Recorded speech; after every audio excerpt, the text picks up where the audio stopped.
The typical symptoms being shortness of breath, wheezing, coughing and tightness of chest. When all of these appear, we know it is the distressing condition of asthma.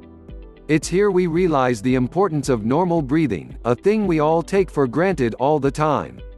The asthma attacks are dreaded and a silent threat lurks all the time on the sufferer, with every breath he or she takes. Asthma is a chronic disease that inflames and narrows your airways in the lungs and makes breathing an extremely difficult task for the sufferer. The airways remain inflamed in this condition and the muscles around the airways always remain tightened when a trigger flares up the asthma and you suffer from a full-fledged asthma attack. Even to witness a severe attack makes your own breath alter, such as the excruciating situation for the sufferer. Why is asthma becoming more common in recent years? Every year people being diagnosed with asthma are just growing leaps and bounds, and it is now turning into an epidemic. Many studies have revealed that its frequency has increased with more and more people being affected by it and, most importantly, it's being reported in large numbers. A common answer to this problem could be the worsening of the air quality and the decline in the environmental conditions.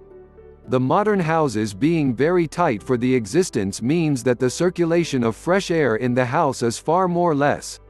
The stimuli that promote the development of asthma, from dust and mites to molds and dander to second-hand cigarette smoke, all are found in great concentrations in tightly sealed homes. While there is another theory behind the rising allergy and asthma diagnosis rates, and a surprising one indeed, this also makes a lot of sense. The living conditions in much of the world might be too clean and the children are not being exposed to the kind of germs that the body is able to combat, in order to build up the immune system for tougher things. The immune system, when suddenly exposed to the irritants, reacts in a drastic way, causing lungs to get inflamed and making breathing a difficult task. This leading theory being studied and researched is known as hygiene hypothesis. It is also indicated that the significantly increased use of certain medications contribute to the increase in asthma. The early or too much use of antibiotics bring about a change in the bacterial flora and hence impacts and develops allergic diseases like asthma. The alarming rate of vitamin D deficiency being reported is also a reason for the rising cases of asthma.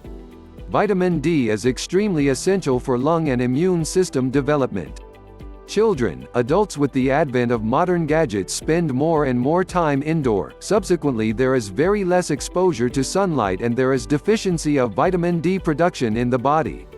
So can asthma attacks be prevented? While this excruciating condition is not curable, but it certainly can be prevented through self-care in order to prevent this condition from getting worse.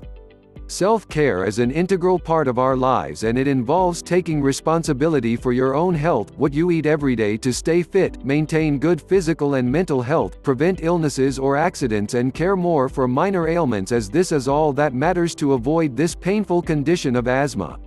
One of the most important steps in keeping asthma at bay is your partnership with your doctor or health care provider, and an approach with includes medications with simply smart lifestyle steps to follow. Taking regular medications according to your asthma action plan as directed by the doctor can really help in keeping the situation under control. Thanks for watching. Make sure to subscribe and like this video. Bye.